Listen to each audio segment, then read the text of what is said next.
नीचता की न जाने कितनी हदों को पार करेगा भारतीय गोदी मीडिया।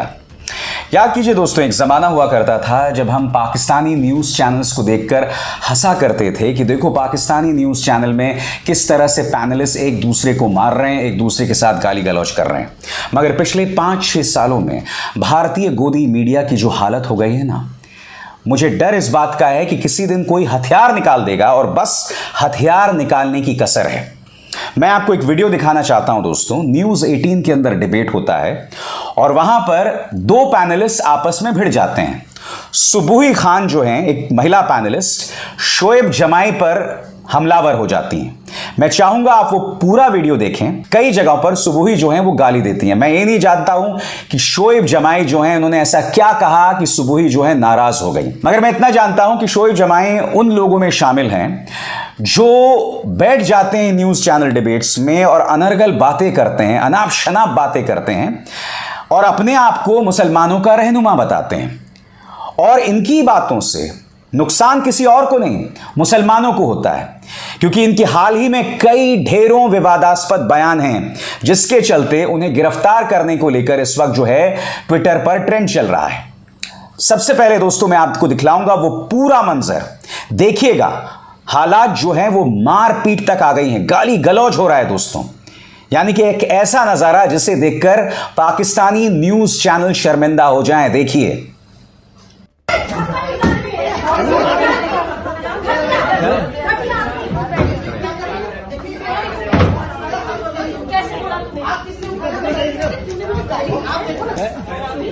जाओ जाओ जाओ। नहीं नहीं नहीं, इस्लाम का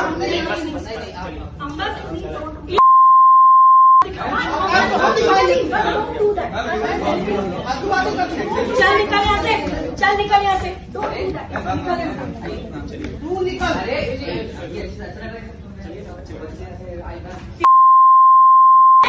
मुसलमान औरतों को साला करते हो, मेरे बेटे को तू साले तुझे इतना मारूंगी ना, को भी मारूंगी घुस के तेरे शरीर में। निकल यहाँ से। इत्तेफाकन ये जो डिबेट है इसे कंडक्ट वो एंकर कर रहा है जिसका नाम अमन चोपड़ा बताया जाता है। इस पर दंगा भड़काने को लेकर केसेस भी दर्ज हैं। आपको याद है इसने अपने कार्यक्रम में एक बार कहा था कि जो अलवर में बुलडोजर चलाया जा रहा है दरअसल वो बदला है जहांगीरपुरी में चलाए जा रहे बुलडोजर का, जबकि खबर पूरी तरह से गलत थी। अलवर में जो बुलडोजर चलाया गया था वो जहांगीरपुरी से पहले था, यानी कि सरासर झूठ और दंगा भड़का रहा था ये शख्स। अब देखिए दोस्तों, इसके चैनल पर यह सब क्या चल रहा है।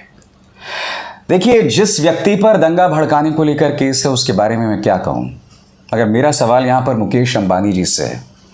मुकेश अंबानी जी की रिलायंस इंडस्ट्रीज को इस देश की जनता ने इतना प्यार दिया, मगर मैं आपसे समझना चाहता हूं कि आपके जितने भी बिजनेस हैं उनमें से एक बहुत छोटा सा हिस्सा आपका ये न्यूज़ 18 नेटवर्क है। मैं आपसे समझना चाहता हूं कि देश की जनता ने आपके साथ ऐसा क्या गुनाह किया है, आपके साथ ऐसी क्या नाइंसाफी की है कि आप अपने इस चैनल के जरिए लगातार 24 घंटे भड़काऊ डिबेट्स करवाते हैं। प्राइम टाइम में लगातार जहर बोया जाता है, क्योंकि मैं आपको बतलाना चाहूंगा कि इसी चैनल पर उसी एंकर ने वो झूठी खबर प्रसारित की थी जिसके चलते दंगा भड़काने को लेकर उस पर केस हुआ है। और मैं आपको बतला दूं दोस्तों, वो एंकर सुधरने का नाम नहीं ले रहा है। मैं आपको कुछ और मिसालें देता हूं किस तरह के भड़काऊ कार्यक्रम ये कर रहा है। सबसे पहले ये पढ़िए। कनाडा में इंदिरा गांधी की हत्या की झांकी निकालने पर सबने कहा खालिस्तानियों की इतनी हिम्मत कैसे हुई। विदेश मंत्री ने भी इसके खिलाफ बोला, लेकिन याद है जब पंजाब में पुल पर फंसने पर सुरक्षा कारणों से प्रधानमंत्री मोदी ने कहा था मैं जिंदा लौट आया हूं, तब कांग्रेस ने उसका भी मजाक उड़ाया था। जब प्रधानमंत्री पुल पर फंसे थे, वो वीडियो आपको याद होगा। उस वीडियो में जब प्रधानमंत्री पुल पर फंसे थे, उनकी गाड़ी वहां थी, तो जो लोगों ने उसे घेर लिया था वो सब भारतीय जनता पार्टी के कार्यकर्ता थे। याद कीजिएगा, मैंने इसी मुद्दे पर शो किया था। ये वो तस्वीरें हैं और इन तस्वीरों में भाजपा के कार्यकर्ता दिखाई दे रहे हैं। तो सबसे बड़ा प्रश्न यहां पर प्रधानमंत्री की जान को क्या भाजपा के कार्यकर्ताओं से खतरा था?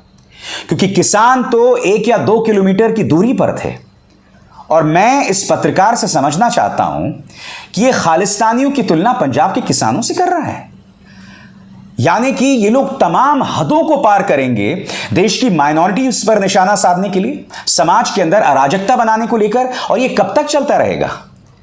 सवाल किए जाने चाहिए कि आखिर एंकर्स क्यों करते हैं। क्योंकि मैं आपको याद दिलाना चाहूंगा, बुलंदशहर में मंदिरों पर निशाना साधा गया। इस बात को लेकर आज तक में एक भ्रामक खबर चली थी जो ये एंकर चला रहा था। बाद में पुलिस सामने आई कि जिन लोगों ने बुलंदशहर में मंदिरों को तोड़ा, उन्हें नुकसान पहुंचाया, वो चारों के चारों हिंदू थे। याद कीजिए इस एंकर ने क्या कहा था, फिर से सुनिए। हमारे देश में अगर किसी मस्जिद पर या किसी चर्च पर हमले की कोई झूठी खबर भी आ जाए तो देश में दंगे भड़क जाते हैं, लेकिन मंदिर पर अगर हमला हो जाए तो हमारे देश में चर्चा तक नहीं होती। और बड़े दुख की बात है, दिल्ली से सिर्फ 110 किलोमीटर दूर उत्तर प्रदेश के बुलंदशहर में कुछ अज्ञात लोगों ने रात के अंधेरे में 4 मंदिरों पर हमला किया। और इस घटना को हुए अब लगभग 48 घंटे होने वाले हैं, लेकिन हमारे देश में इसकी कहीं कोई चर्चा तक नहीं है। आपको किसी मीडिया में, किसी न्यूज़ चैनल में खबर तक नहीं मिलेगी, या यूं कह लीजिए कि इस घटना पर पूरे देश में सन्नाटा छाया हुआ है। इस तरह का कचरा, इस तरह का जहर चलता है और फिर न्यूज़ चैनल्स में इस तरह की मारपीट होती है। पहली बार नहीं हुआ है दोस्तों, मैंने इस तरह के नज़ारे कई बार देखे हैं और पिछले 5 सालों में बद से बदतर होती जा रही है भारतीय मीडिया। आज ये कहा जा सकता है कि जो भारतीय न्यूज़ चैनल्स हैं वो दुनिया के सबसे घटिया न्यूज़ चैनल्स में शुमार किए जाएंगे।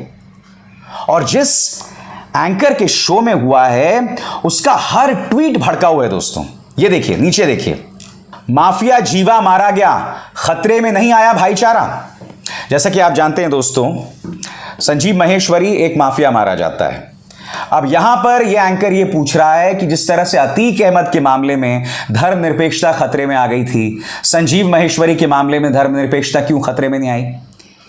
तो सबसे पहली बात इसे यह पता होना चाहिए कि यह मुद्दा सीधा उत्तर प्रदेश सरकार पर सीधा सवाल है कि जज के सामने यह हरकत हो रही है। अतीक अहमद में भी मुद्दा यह था कि पुलिस की मौजूदगी में, पुलिस की सुरक्षा में अतीक अहमद को मौत के घाट उतार दिया गया। दोनों ही मामलों में यह उत्तर प्रदेश पुलिस की निजाम पे, उसकी ताकत पर, उसके वर्चस्व पर एक करारा तमाचा था। मगर यह चाटुकार, ये गुल्लू जो है वो सत्ताधारी बीजेपी सवाल नहीं पूछेगा। ये सिर्फ भड़काऊ कार्यक्रम करेगा और इसके अलावा कुछ नहीं। फिर देखिए दोस्तों, ये नजारा, शर्मनाक नजारा ये, और ये बार बार दिखता है हमारे न्यूज चैनल्स में। मैं फिर चेतावनी दे रहा हूं, ये लोग सिर्फ और सिर्फ समाज के अंदर भड़काने का काम कर रहे हैं और कुछ नहीं। बंद कीजिए इन न्यूज चैनल्स को देखना, बंद कीजिए इन्हें। और आप चाहे हिंदू हो, मुसलमान हो, ईसाई हो, सिख हो, अगर ये डिबेट्स देखते हैं तो ये मजाक आप पर है। The joke is on you.